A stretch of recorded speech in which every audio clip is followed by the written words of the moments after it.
A little state of the race in 2024. We're going to do You Voted for This. Congressman Eli Crane, Matt Walsh, John Carney about the economy, jam-packed tonight on I'm Right.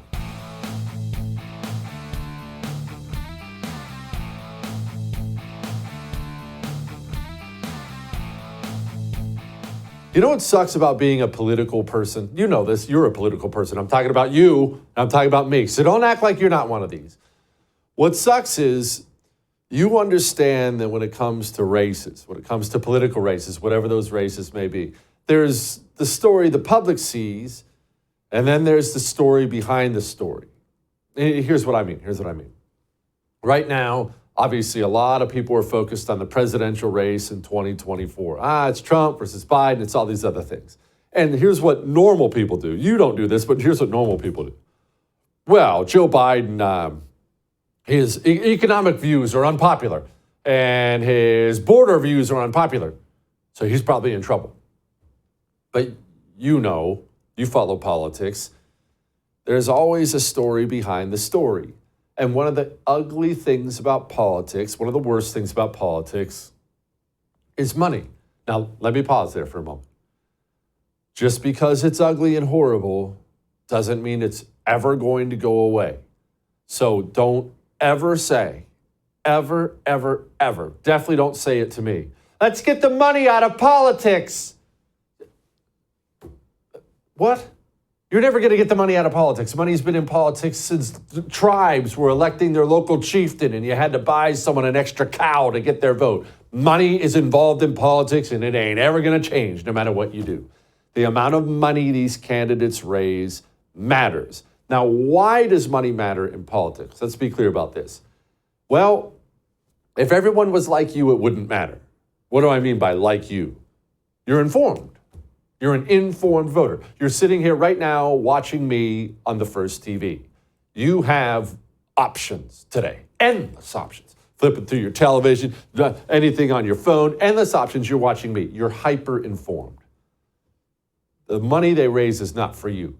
You're going to know the issues. You're going to know the candidates. I don't need to come. If I'm running for office, I don't need to run a TV commercial during the football game you're watching. You already know me. You know the enemy. You know it.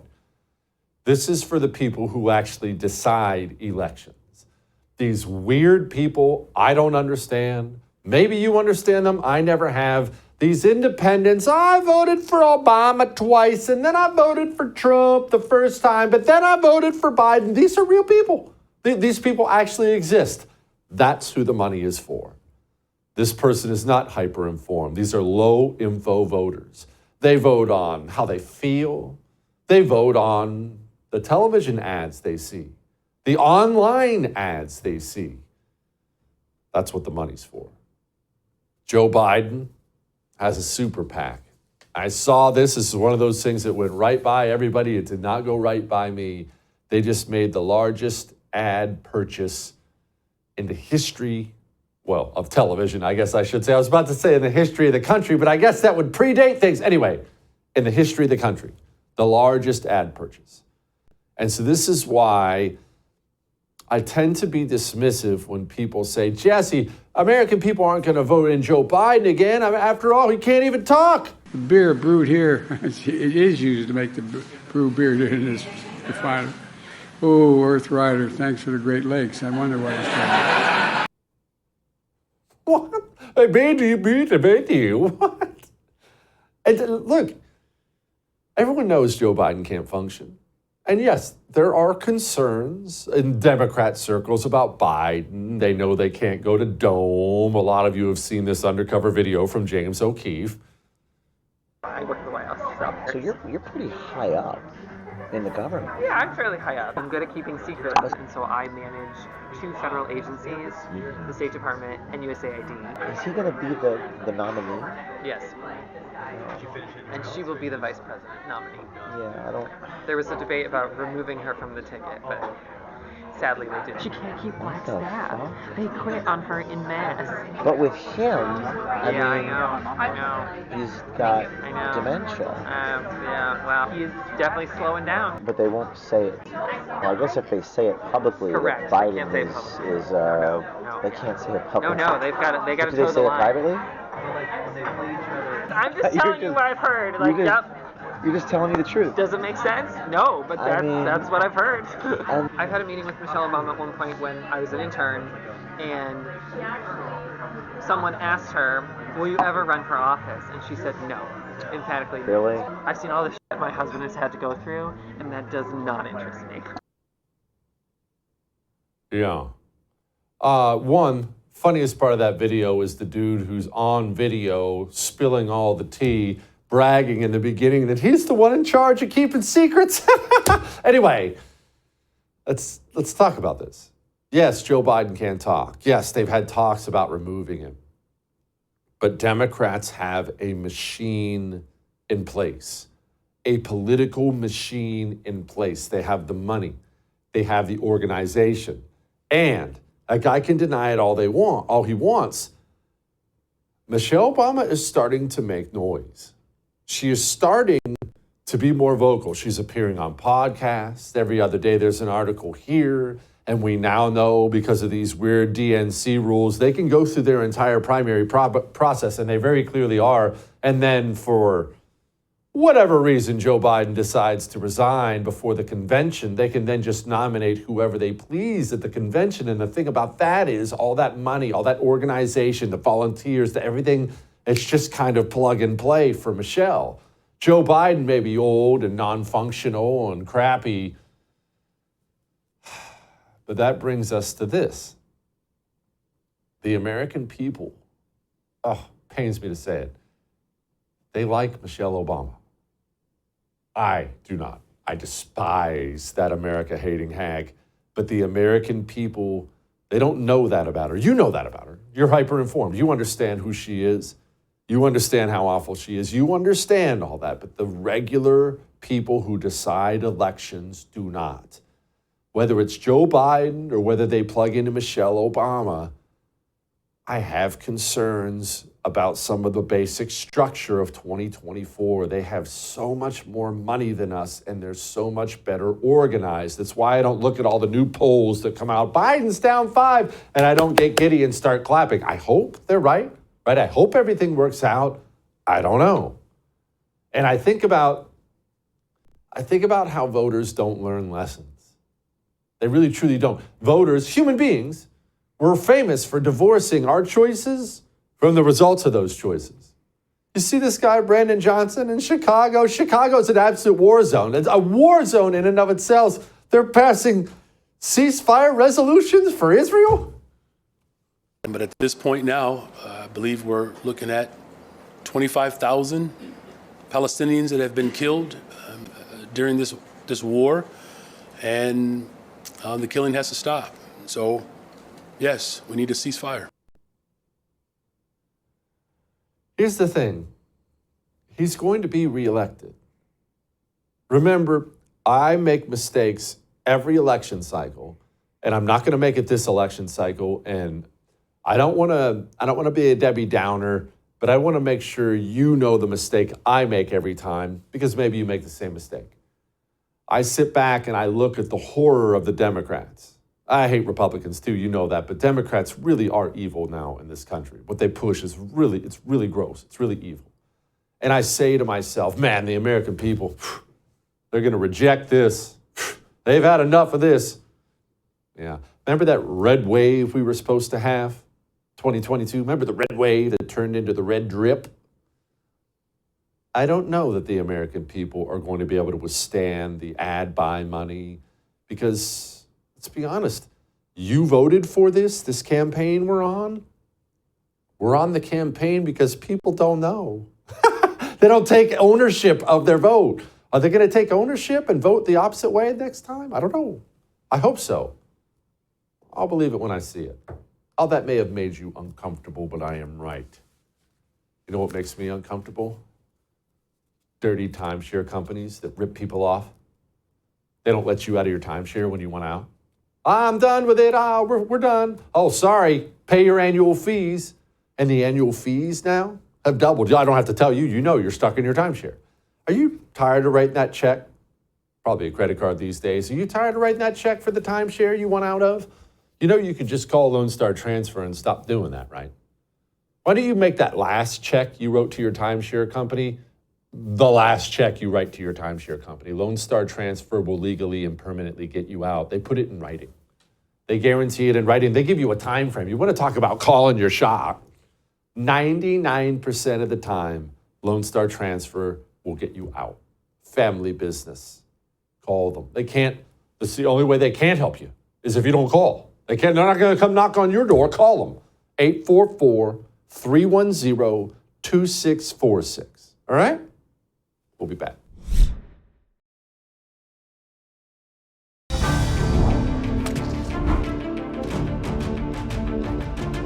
You know what sucks? My 15-year-old is turning into a really hardcore anti-communist. And no, that doesn't suck. I'm proud of him. He knows the issues. He's learning everything. But now, we text back and forth. When I'm working, he's at school. We'll text certain things. You see this story, you see this, and he'll text me videos every now and then of various commentators on the right. I have a TV show. I have a nationally syndicated radio show. I'm not saying I'm the biggest thing in the world. I'm the furthest thing from it, but I have stuff. I've never once gotten a video of me. I get Matt Walsh videos all the time. My kid, hey, Dad, did you see what Matt Walsh said? If he's allowed to have some computer time. Dad, look at Matt Walsh. Frankly, I'm sick of it. Joining me now, host of the Matt Walsh Show on the Daily Wire, Matt Walsh. Matt, what's going on around here? Is my commentary not good enough for my kid, apparently?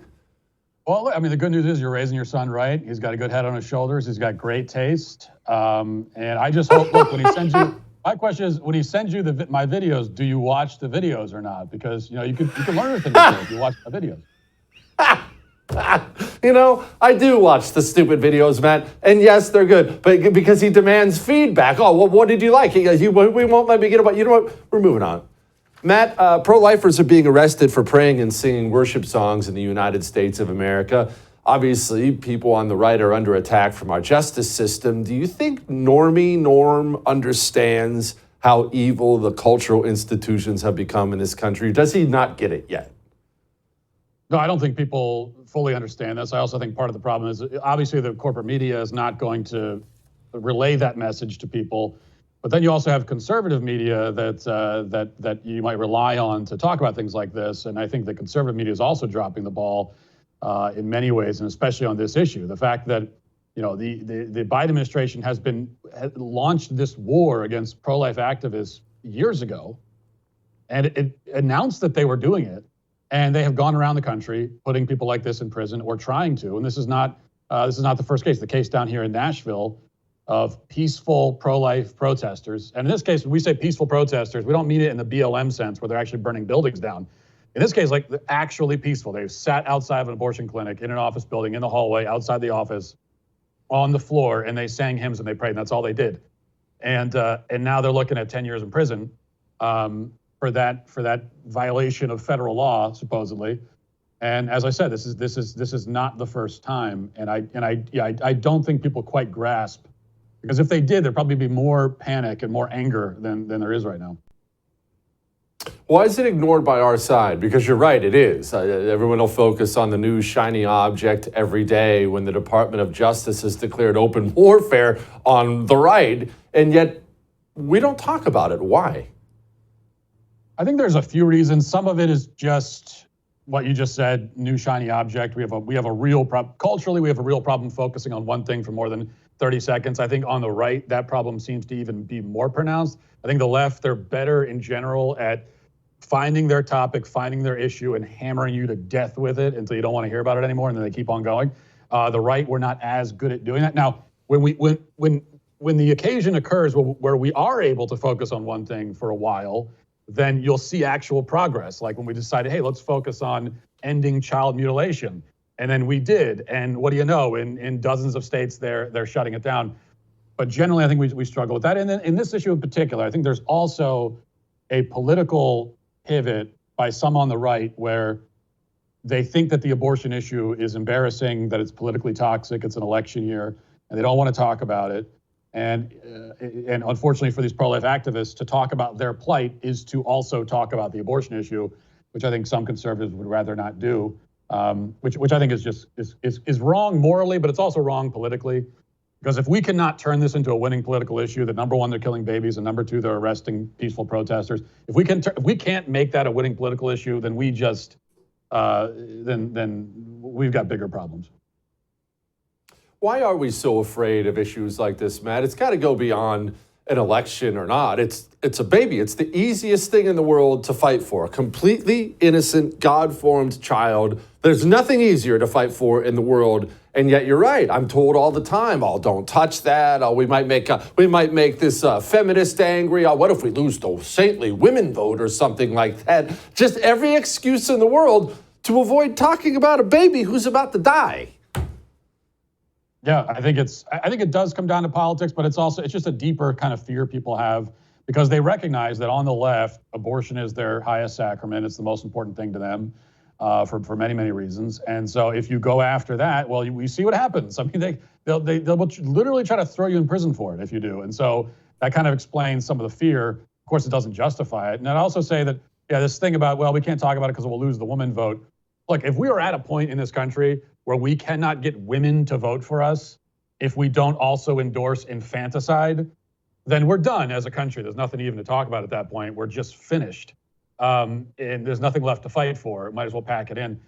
But I don't believe that. I just don't. I refuse to believe that. I can't believe it. I don't believe it. I don't think it's true. It's just, you can win on this issue, but you can't win on it if you don't talk about it or if you're too afraid to fight over it. Then of course you're not going to win. If you abandon the battlefield, then the other side automatically claims a victory by default. And I think that's what we're experiencing. Speaking of issues, fake hate crimes are a big issue in this country. It seems to be there's a new one every single day, like this one out of San Diego. A routine walk turned into a nightmare for a Southern California man. 39-year-old Scott Rowan went to a restaurant in his San Diego neighborhood to inquire about a job. He says he heard two people yelling homophobic slurs at him, so he yelled back. Rowan, who is gay, says the next thing he knew, he was being doused with some sort of liquid and then set on fire.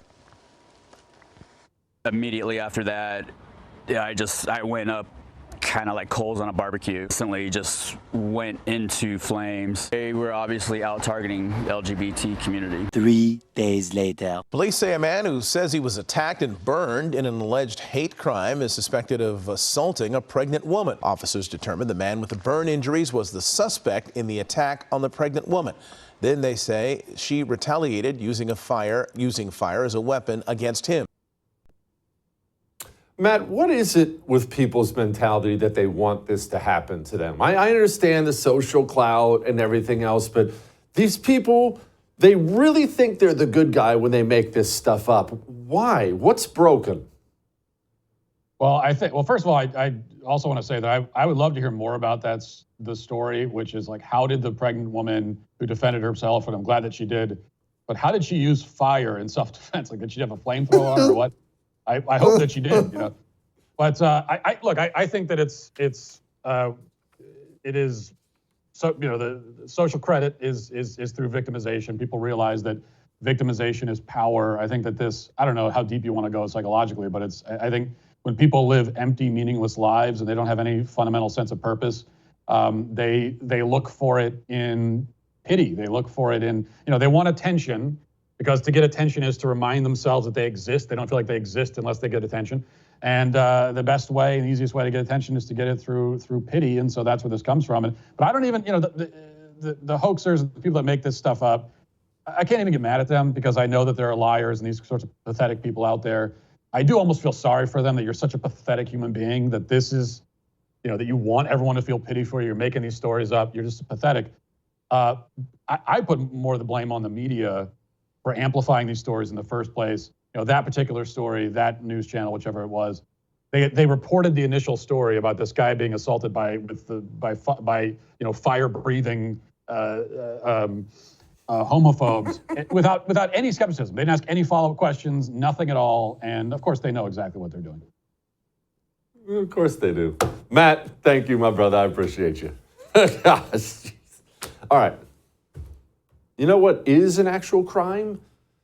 The government blowing all your money. It's a big deal. It's going to matter. We're going to talk to Congressman Eli Crane about it in a moment. On that same issue, do you have precious metals yet? I don't care what kind, whether it's silver or gold, but you have it in your physical possession, right? They've stopped pretending. They've stopped acting like there'll be any cuts to spending. They're not going to stop printing money. We've all watched the value of our money go down. Well, it's going to keep going down. So what do people do? What can normal people do? The only thing you can do is get in your hands something these people can't destroy. They can't destroy the gold coins Oxford Gold will send you. Get it in your retirement as well. You worked hard for that 401k, that IRA. Don't let these people blow up the stock market and give away your retirement. Get that as part of your retirement. Jesse, how do I do that? I don't know. Oxford does. Oxford handles all of that for you. That's why I don't know. I don't have to know. I call Oxford. They mail me what I need. They take care of getting it in my investments. Oxford Gold Group, 833-995-GOLD. All right? We'll be back.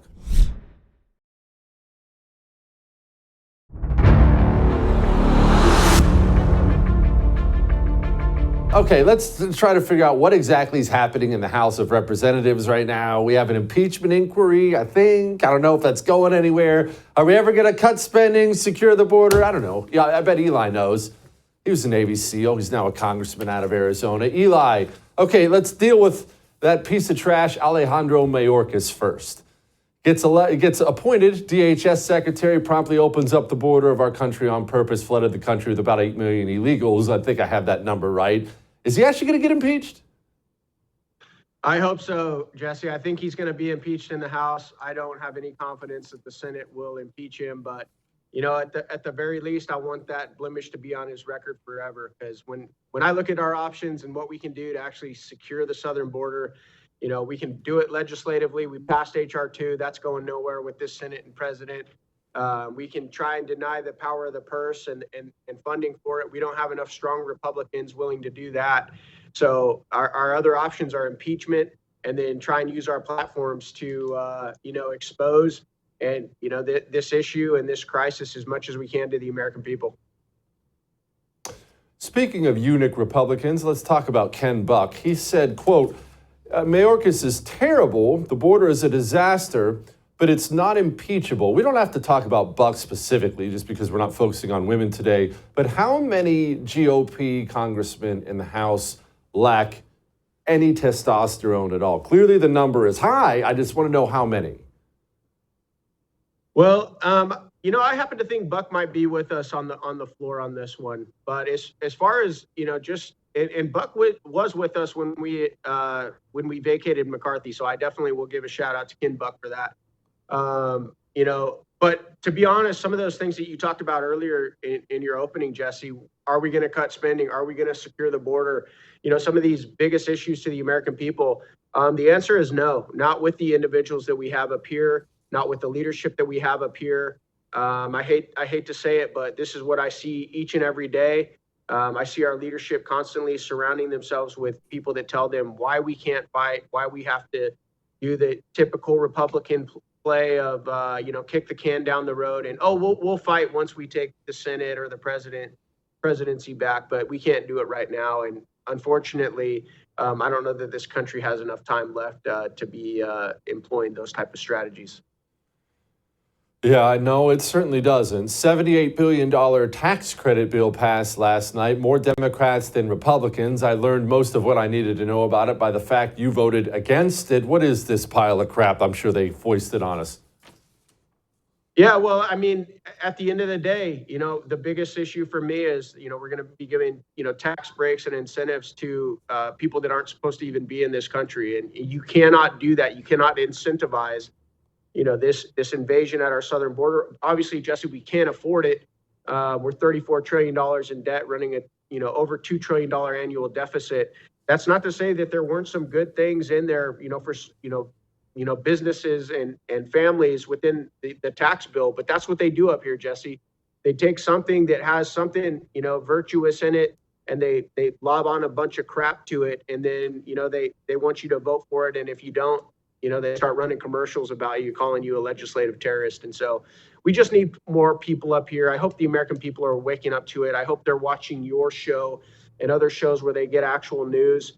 that isn't, dominated and controlled by, corporate sponsorships and globalists, so that they can actually get the grass truth about what's going on up here and who's actually fighting for them. Speaking of the truth, Ukraine, obviously it's been a big old mess for quite some time. Before Russia ever stepped foot in there, it was the black market weapons hub of the planet. Now we know $40 million meant for munitions disappeared. That number is obviously very, very low compared to how much has been swindled over there. How crooked do we believe these people are? It's clearly not getting to the Ukrainian men on the front lines. We already know that. How crooked is this place? So I think it's extremely crooked, Jesse. I think, when you look at some of the data, it's been voted many times as one of the most corrupt countries in the world. And, it just seems fishy that seems to be the priority of the Senate and some of the most powerful individuals in Washington, D.C., that we continue to pump tens of billions of dollars over into one of the most corrupt countries in the world, pushing World War III with, a country that has more nuclear weapons than anybody on earth. Meanwhile, they could care less about our southern border, and they even try and attach, border security to money for Ukraine. We continually hear that that's the number one thing that the Senate wants, and some of the most powerful people in Washington, D.C. want. And obviously, when we go back and look at the Biden administration and the ties that he has to Ukraine, being the point man over there, his son making a lot of money over there, it smells really, really swampy, Jesse. Is that why so many of these people, Democrats and Republicans, talk about it so much, Congressman? Because I'll be honest with you, I find it to be amazing. Whatever you feel about Russia, Ukraine, that senators, Republican and Democrat, announce publicly that they will not pass any border security bill unless they can also send money to Ukraine. That is such a dumbfoundingly horrific statement. And yet these people just make these claims publicly now. Yeah, I think that's part of it, Jesse. I think there's definitely a corruption part of it. But I think, there's still a lot of even Republicans who live in this, this old mentality that the United States is supposed to be this global defender of, everybody and everyone around the country. The bottom line, though, is times have changed. We can't afford it. And meanwhile, we have an administration that couldn't even pull us out of Afghanistan without creating one of the biggest, debacles, in history. Do you trust these guys? If war was to break out with Russia and the United States because of our efforts supporting Ukraine, Jesse, do you trust this administration and this government to take on Russia? I can't tell, brother. I don't trust these guys to take on Nicaragua. I mean, they didn't even know where, Austin was for like 10 days while he's getting, surgery. I mean, that just shows, how incompetent, unorganized this administration is. And that's something that we have to think about. Joe Biden finally brought it on himself to call the families, at least one of the families of the fallen. We've recently lost 2 Navy SEALs to the deep. Prayers out for you. And I know the Navy SEAL family's hurting right now. 3 reservists from Georgia just got killed. Joe Biden called the family and, of course, talked about his son. I know, everybody, I know there's nothing anybody can say or do to ease the pain. I've been there. Well, I tell you what, it means a lot to me. My son spent a year in Iraq until I lost him, and 1% of all these kids are the ones that really take care of 99% of us. Gosh, that's friggin' sad. Eli, what's the mental state of the SEAL community right now underneath this administration? Well, I know they feel it, Jesse, and when I watch videos like that, my heart breaks for those parents. But looking forward, brother, I can't tell you that there's not going to be more of those parents unless we, pull our heads out of our rears and, adopt the America first mentality. We need to start putting Americans first. We need to quit thinking that, we're some imperialist country that, has to protect the rest of the world. And you see the job that we do at even, our efforts overseas often, Jesse, with, sending $150 billion over to Ukraine, telling the American people that the Ukrainians are going to go on the offensive and push the Russians back. That never happens. Pulling out of Afghanistan, You see, Afghanis, allies falling off of planes while they pull out of there. Meanwhile, we're leaving, hundreds of millions of dollars of military gear that then gets used all over the world to fight against our allies, and probably, in a date in the near future will be used to fight against us. And it's just like, brother, it concerns me because I know mommies and daddies like that one you showed on the screen. I know they love this country. I know they love their kids. And just like I love mine, and I'm very concerned that there's going to be a lot more Americans just like that if we don't wise up, learn from the past, and actually start making decisions that are based on what's best for this country first. Amen. Eli, what was the worst part of Buds? Was it the sand? Was it the cold? Was it the lack of sleep? What was the part, looking back on it now, that you're like, man, that part, I know none of it was fun. That part was the worst. The worst part, Jesse, was, coming home on the weekends and, having to look at my friends in the Marine Corps and be like, hey, you guys are cool too. No, I'm just kidding, man. The worst part, Jesse, was running with the boats on our heads, man. It's hard to describe to somebody, but if you take a 40-pound paint bucket, put a rubber pad under it, put it on top of your head, and then, run 15, 20 miles with it a day, you'll get the idea of what it's like to do an elephant run in Buds. Oh, that just sucks. Eli, you are the man. Congressman, I appreciate you very much. All right. Interest rates. The Fed talked about it. Are they going up? Are they going down? What does any of this mean? I don't know. John Carney does, though. He'll join us next.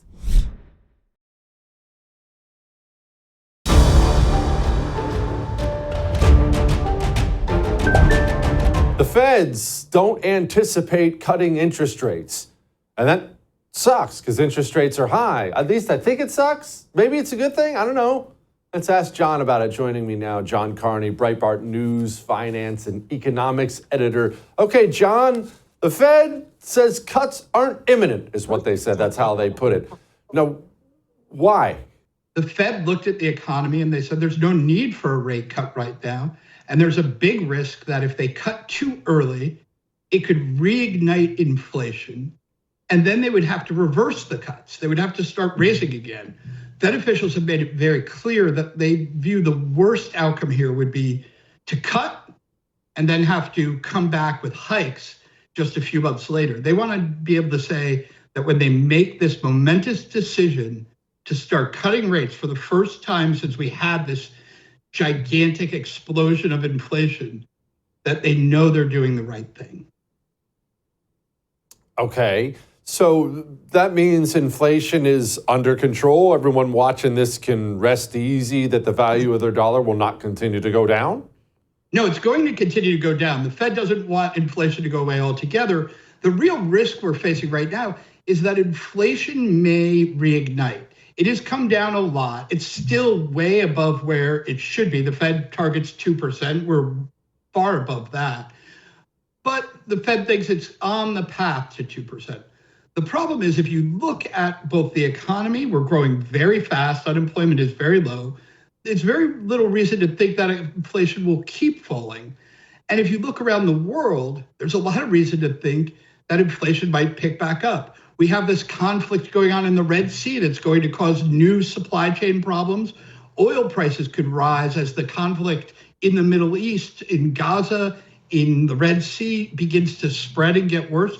So I think the Fed looks around and says, we'd like to see that inflation keeps coming down so that we think it's pretty certain that we're going to get on this path towards 2% and not, just, oh, well, we had a good couple months, so let's go ahead and cut. John, can you merge two worlds for me here? You talked about how the economy's doing well and unemployment's low, and obviously all that stuff seems true. Yet I don't talk to anybody who feels like the economy is doing well. People can't find work. If they can, the work sucks. They're not happy with it. They're working two jobs. Costs are up. What am I seeing? A mirage? No, what you're seeing is right. I think most of what people are feeling about what's wrong with the economy is the fact that we had so much inflation. when you have people's savings losing value, so if you had money in the bank, you've been wiped out by this inflation. When you have people's income until very recently not keeping up with inflation, we did better last year than we had been, so income started to rise faster than inflation, but you're still behind if you look at the last couple of years. And so what I think when people say, yeah, the economy is not doing well, what they're really telling you is that they know that their cost of living has risen a lot faster than their incomes. And the things that they used to be able to afford, they can't afford anymore. Family vacations, food, these are, cars are very expensive. So people are correct in saying that, yes, they're suffering economically, but growth is very high. Unemployment has been very low. We're starting to see rises in productivity. That's also a good sign. So there are things that are going right with the economy, but the cost of getting that right has been very high inflation. Can you explain something to me, John? So the American people have record high credit card debt and they've drained their savings. Does that impact, or will it impact in some bad way, the national economy? Personal debt, personal credit card debt, lack of personal savings. Does that hurt the United States as a whole? It could, but right now, actually, a lot of people really did have a lot of excess savings, and some of that still seems to be around. When you couldn't spend money, when you couldn't eat out, when you couldn't go to the movies, you couldn't go on vacation, people built up a lot of excess savings. So they're still spending that down. Credit card debt and delinquencies have started to rise, but they're not really high when compared to normal historical levels. So I also don't think that's a big problem. It can become a problem, but most of the debt people have is actually fixed. It's mostly mortgage debt, and that doesn't go up. When the Fed raises interest rates, your mortgage debt doesn't go up. It only goes up if you buy a new home, which is one of the reasons people aren't selling their homes, because they have very good mortgages. They don't want to trade their 3% for 7%. So we've seen very low volumes of home sales, but it's not impacting people's ability to spend money right now. Okay, John, the rate cut, does it have anything to do with politics? Everyone will make it about politics, and obviously I know these are all political animals, but would the Fed make a decision before or after the election because of the election? Is that something that you would anticipate? So the Fed, if they start cutting early enough, I think they won't let the election bother them. But they're nervous. They don't want to cut too early. And so this pushes out the rate cut. Right now, a lot of people think maybe it'll not May, maybe June. If they don't cut in July, if they haven't started cutting, I do think the election starts to matter. I don't think the Fed wants to cut in September. There's no meeting in August. So if they don't cut in July, September's the earliest they can cut. That is right on the precipice of the election. And I don't think they want to be seen as cutting into the election, which would be seen as giving a boost to Biden. And they're worried about their independence, frankly. They know that if they seem too overtly political, look, 90% of the economists at the Fed are Democrats. This is not, they are Democrats. There is a bias there. They are definitely not pro-Trump. So if he's the nominee, which, he's almost certain to be, most of the people at the Fed are not Trump supporters. So it will be very easy to paint them as being political. They know this. They're aware of this. They're probably going to shy away from cutting rates if they haven't already by the time fall rolls around. John, can you explain to people who might be confused why the next $1 trillion bill, $500 billion bill they pass in Congress, why it affects them personally? Because this is something the American people they've divorced those two things from each other, but they matter, and they matter a lot. Can you bring that home for us? Yeah, I actually think one of the big drivers of inflation has been this huge government deficit. When we did giant government deficits when inflation was very low, that was probably fine. When we did it during COVID, also okay. we kept doing elevated deficits. First of all, Biden came in and just decided he needed to spend a ton of money because, he's a Democrat and he had a lot of Democrat special interests he had to satisfy. And then they kept spending money. By now, we should have been in a fiscal retrenchment, meaning the government should be pulling back on spending. It's not. It's growing. It's not going to shrink this year. I think we are going to have a fiscally driven, high inflationary environment for quite some time. So yeah, it does matter when the government spends because the government is competing with you and I for goods and services. When it does that by spending money, that means those things get more expensive for us to buy. Is a lot of this hot economy or growing economy right now because the government's just dumping trillions into it? I do think that's a huge part of one of the reasons the economy is growing. If you look at the jobs numbers, for instance, the portion that is going to government jobs and what I'll call like government adjacent jobs, so education, social services, healthcare, that's very high. And so there's a lot of government spending going into the growth numbers. I do think there's some healthy things going on. We really did incentivize a lot of good investment in the tax cuts that Trump put in place. I think that's helping boost growth. But I think the unhealthy part of growth is coming from excessive government spending. And that also may not work out. We're seeing the things like the CHIPS Act and the so-called Inflation Reduction Act direct a lot of investment into, people building new factories in the U.S. They're building it to get subsidies, and that worries me because it's not really an economic decision. It's more of a political decision. And if those investments don't pay off, we may regret it later. Okay, finally, are normal people ever going to be able to afford a house again? You mentioned housing prices. I get these heartbreaking emails from these young professionals, young married couples wanting to buy a house. It's not even close to being in the cards for them. Is that just something of the past? It is very hard to buy a house. You're absolutely correct. We have one of the lowest levels of home affordability, which you measure by home prices and mortgage rates, that we've had ever in American history. So it's a really tough situation, and it's going to stay tough. I'm sorry to be so negative about it, but interest rates aren't coming down to where they were, which made it easier to buy a house. And frankly, the kind of regulations that we have put in place that make building the normal single-family home possible, more difficult. The regulations are making it more difficult. That is going to really weigh on home construction for a long time. And so home prices will stay elevated and it will become very hard. It will stay very hard for young people to be able to achieve the dream of home ownership. Crap. I know. Thanks, I'm sorry. John. That's Appreciate it, man. No. Thank you for joining us, man. I appreciate it. All right.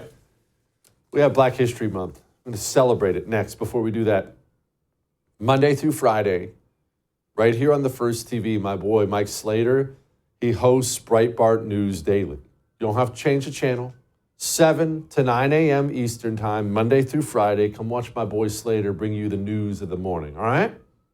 All right, Black History Month, next.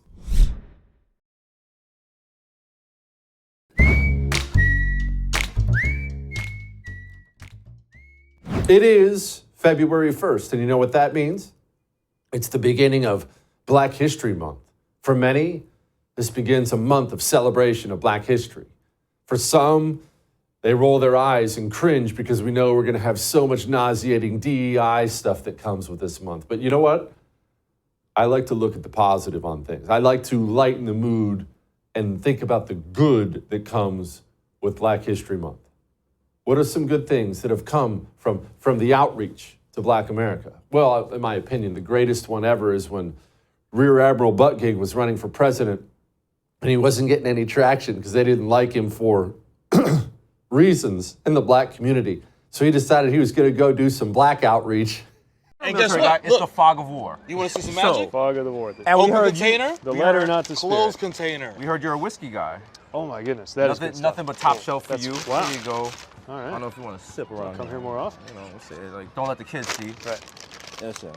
All right. A toast to you and to us, your new Moon Squad. All right. Mayor Pete. To the road ahead. Keep it low in case cops come in. Oh, no problem. Saying? Woo. But we're good though. You just pull up and be like, yo. Matter of fact, if you become president, you can pardon us. Oh, there you go. That's right. Yeah. Also that. Nice. He drank a 40 out of a paper bag. Gosh. All right, quit. Focus. In all seriousness, let's, in honor of Black History Month, let's honor one of the preeminent civil rights leaders of our time, Shaun King. Shaun, from me to you, shout out. I know exactly what you've gone through in life. All right? See you tomorrow.